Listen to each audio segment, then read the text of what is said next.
নমস্কাৰ ছাত্ৰ ছাত্ৰীসকল এইটো ভিডিঅ'ত মই তোমালোকৰ সৈতে আলোচনা কৰিম Sivasagar govt HS and MP স্কুলৰ নৱম শ্ৰেণীৰ ফাৰ্ষ্ট ইউনিট টেষ্টৰ গণিতৰ কুৱেশ্যন পেপাৰখন ইয়াত এতিয়া প্ৰথম কুৱেশ্যনটো কি আছে তোমালোকে চোৱাচোন 1.9 বাৰৰ মান এটো কি হৈছে 1.9 টো কি হৈছে 9 টো কি হৈছে ৰিপিট হৈ আছে অকল 9 টো ৰিপিট হৈ আছে এটো আমি x ধৰিও কৰিব পাৰো যেহেতু এটো 1 মাৰ্কস আছে আমি এটো শৰ্ট ফৰ্মত কৰিম শৰ্ট ফৰ্মত কৰিবলৈ হলে আমি কি কৰিম প্ৰথমতে চোৱা এটো কি হ'ব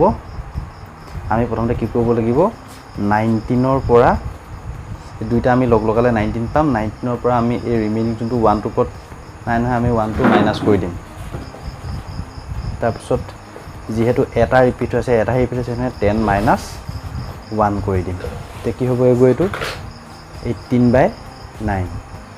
9 টু যা এতিয়া আমি কি পালো এটো 2 নেক্সট b2 কি আছে বছৰকীয়া সুদ গণনা কৰা চক্ৰবৃদ্ধি সুদত p মূলধনৰ বাবে হয় বছৰৰ মূলধন বছৰকীয়া সুদ গণনা কৰা চক্ৰবৃদ্ধি সুদত p মূলধনৰ বাবে হয় বছৰৰ মূলধন কি হ'ব p + i হ'ব হল বছৰকীয়া সুদত যদি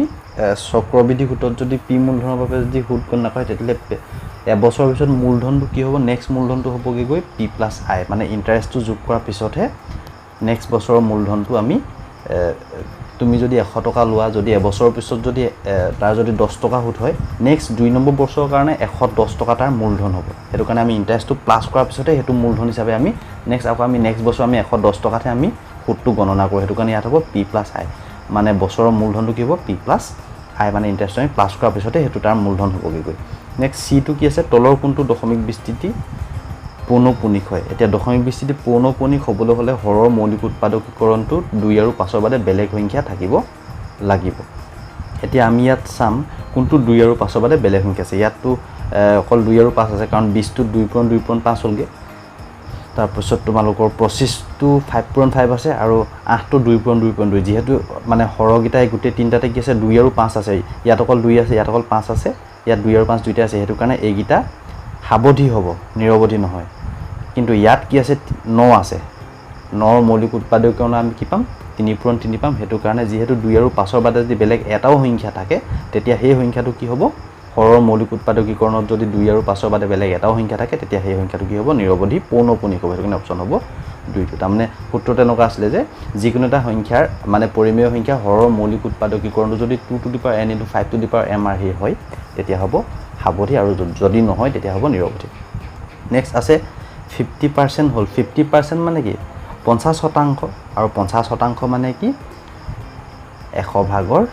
50 তাৰমানে কি হ'ব শূন্য শূন্য কাট খালে 5 * 5 5 * 2 আমি কি পালো 1/2 50% মানে 2 ভাগৰ 1 বা আধা √255 এটা এটো হৈছে এটা অপৰিমেয় সংখ্যা যেহেতু ইয়াৰ কোনো বৰ্গমূল নাই নেক্সট আছে 6√5 পূৰণ 6√5 বৰ মান হ'ল এটা 6 6 গুণ কি হ'ব 6 গুণ হ'ব 36 √5 পূৰণ কৰিলে আমি কি পাম 5 পাম পূৰণ কৰিলে আমি 6 5 * 3 কৰিব 3 5 * 15 16 17 18 এটো হ'ব 180 টো নেক্সট আছে যে x to the power 6 + 6x to the power 5 + 2 বহুপদৰ মাত্ৰা এতিয়া মাত্ৰা বুলি ক'লে আমি কি বুজো চলকৰ উচ্চতম ঘাত বা চলকৰ উচ্চতম সূচকটোকে আমি মাত্ৰা বুলি কওঁ তে ইয়াৰ ক্ষেত্ৰত চলক গিটা আছে x ইয়াৰ উচ্চতম সূচক হৈছে 6 টো হেতু কাৰণে ইয়াৰ মাত্ৰা হ'ব 6 নেক্সট এটো হৰল কৰা আছে হৰল কৰাটো আমি এটো ডাইৰেক্ট আমি বিতৰণ বিধি মতে কৰি দিম প্ৰথমতে এটো ইয়ালত পূৰণ কৰিম কি পাম √15 আকৌ এটো ইয়ালত পূৰণ কৰিম কি পাম +2√5 মই শৰ্টতে কৰিছো নেক্সট আকৌ এটো ইয়ালত পূৰণ কৰিম কি পাম √21 প্লাস এটো আকৌ আমি ইয়ালত পূৰণ কৰিম কি পাম 2√7 হল এটো হল গিটাৰ আনসাৰটো নেক্সট 4 নম্বৰ প্ৰশ্নত আছে হৰণ নকৰাকৈ দশমিকত প্ৰকাশ কৰা আমাৰ হৰণ নকৰাকৈ দশমিকত প্ৰকাশ কৰিব লাগে 3/25 আছে এতিয়া 3/25 টো আমি হৰণ নকৰাকৈ কৰিবলৈ হলে কি কৰিব লাগিব 25 লগত আমি 4 পূৰণ কৰিলে মানে আমি হৰটো যদি আমি 10ৰ ঘাত হিচাপে প্ৰকাশ কৰিলে কি হ'ব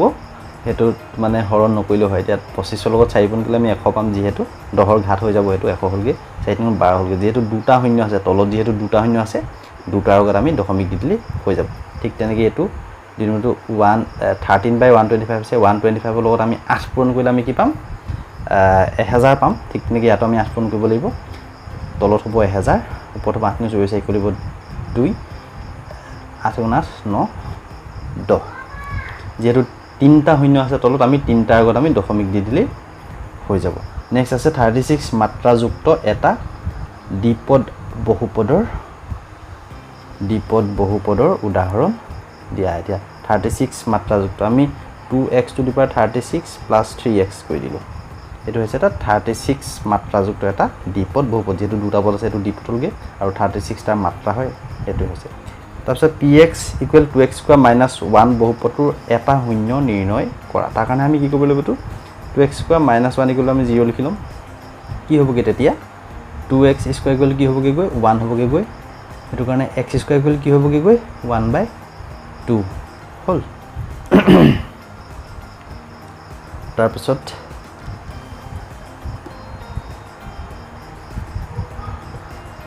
x = কি হ'ব এটো বিনে গল যাব নহয় প্লাস মাইনাস √1/2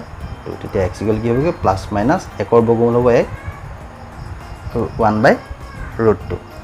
নেক্সট আছে হৰবোৰ পৰিমেয়কৰণ কৰা এতিয়া হৰৰ পৰিমেয়কৰণ কৰিবলৈ হলে আমি এই তলৰ যোনটো হৰ আছে হেতুক আমি পৰিমেয় কৰিবলৈ হলে তলত আমি আৰু এটা 2√5 মাইনাস এই √5 ৰ কাৰণে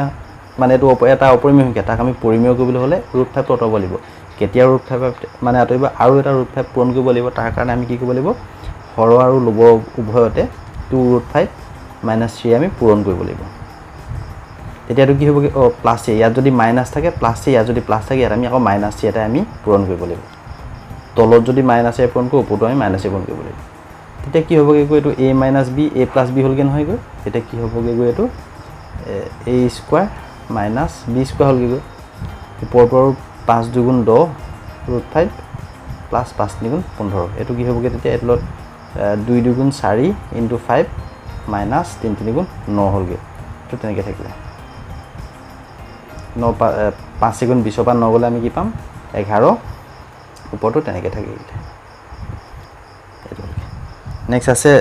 3/5 আৰু 2/5 ৰ মাজত তিনিটা অপৰিমেয় সংখ্যা এতিয়া 3/5 ক তোমালকে হৰণ কৰি লবা প্ৰথমতে 3/5 ক হৰণ কৰাৰ পিছত যেটো সংখ্যা পাবা পাছে যদি আমি এটো চোৱা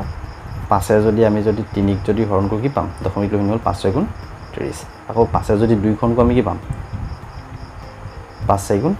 20 এতিয়া এই দুটাৰ মাজৰ বুলি কৈছে নহয় আৰু যেটো অপৰিমেয় সংখ্যা দিলে আমি নিৰৱধি অনাবৃত্ত সংখ্যাটা লিখি দিম 0.6 আৰু 0.4 এতিয়া 0.4 তকৈ ডাঙৰ হ'ব লাগিব 0.6 তকৈ কম হ'ব লাগিব 0.424344 তেনেকৈ হ'লগে এটা 0.45 455 0.47 477 এইবিলাক হৈছে অপৰিমেয় সংখ্যা যেহেতু নিৰৱধি ডট ডট দি দিবা ইয়াত নিৰৱধি অনাবৃত্ত সংখ্যা হয় হেতু কাৰণে এইবিলাক হৈছে অপৰিমেয় সংখ্যা আৰু যেটো কি হয় 0.5 কৈ ডাঙৰ হয় এইটা আৰু 0.6 তকৈ সৰু হয় √5 ক সংখ্যাকাত উপস্থাপন কৰা বা বহুৱা এতিয়া √5 ক দেখবলৈ আমি কি কৰিব লাগিব থিওৰডাছৰ চকৰি ৰাখিব লাগিব সংখ্যা ৰেখাডাল তোমালোকে এনেকৈ ৰাখি ল'বা ইয়াত 90 ডিগ্ৰী ৰাখিবা তাৰপিছত ইয়াত 1 ইউনিট 1 1 কে ইয়াত লৈ ল'বা লোৱাৰ পিছত তোমালোকে কি হ'ব ইয়াৰ পৰা যিটো 1 ইউনিট আছে এক এক কে লোৱাৰ পিছত ইয়াৰ পৰা ইয়ালৈকে এটো ল'বা এটা পইণ্ট ইয়াত আকৌ 90 ডিগ্ৰী ৰখাৰ পিছত ইয়াৰ পৰা ইয়ালে যিমান আছে ইয়াতো কাটি ল'বা এটো হলগে √2 তেনেকৈ আকৌ ইয়াত 90 ডিগ্ৰী আকৌ ইয়াত 90 ডিগ্ৰী তেনেকৈ সমান সমান জোখত লৈ পিনি থিওৰডাছৰ চকৰিখন তোমালোকে বনাই দিবা √2 তাৰপৰা √3 √4 তাৰপিছত √5 টো ওলাবগে 7 + 3x কিউব + 7x এটা উৎপাদক হয়নে পৰীক্ষা কৰা তোমালোকে এটো প্ৰথমতে কি কৰিব লাগিব 7 + 3x আছে না এটো ইয়াৰ উৎপাদক হয়নে পৰীক্ষা কৰিবলৈ হলে আমি কি কৰিব লাগিব ইয়াৰ পৰা আমি x ৰ মানটো উলিয়াই লম x ৰ মানটো আমি পুট কৰি দিম যদি শূন্য ওলাই গুটেটো x ৰ মানটো আমি ইয়াৰ পৰা x ৰ মানটো উলিয়াই লম তাৰপিছত সেই x ৰ মানটো ইয়াত পুট কৰি দিম যদি শূন্য ওলাই তেতিয়া উৎপাদক হয় যদি শূন্য নোলায় উৎপাদক নহয়